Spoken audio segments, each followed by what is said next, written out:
Let's bring in our viewers. Joshua from Deer Park, Washington, Independent Line. Good morning. I got a very interesting question for your guest. Are you a progressive or a globalist? And I'd like an answer, and then I'd like to follow up. I guess I would want to know what you mean by globalist before I answer that.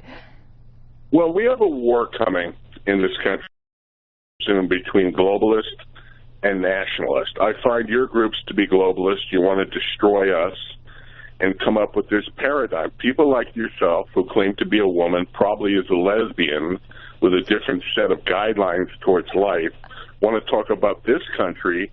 Why don't you take your act on the road and go to Saudi Arabia or Iran and clean that up first?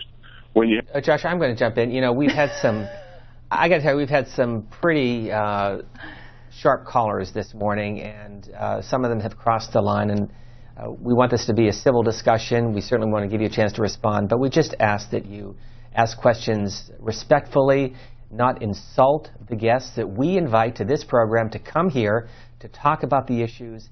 Insults are never, ever accepted, and we're not going to put up with it. So I'm going to move on, but if you want to respond to what he had to say early on, we'll give you the chance to do so.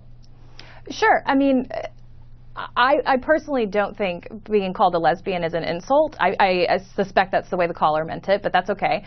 And I would also say certainly there are issues globally. You know, gender discrimination is not something that's limited to just one country. We find it virtually everywhere across the globe. But I do think that because things are difficult for women somewhere else doesn't mean that we should turn a blind eye to what's happening here in the United States. Let's go on to Kevin in Marshall, Texas. Good morning to you, sir.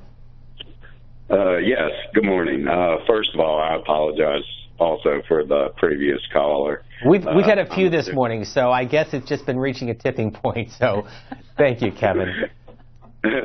Well, my question is this. Of course, I'm a Republican, and of course, I'm going to disagree with anyone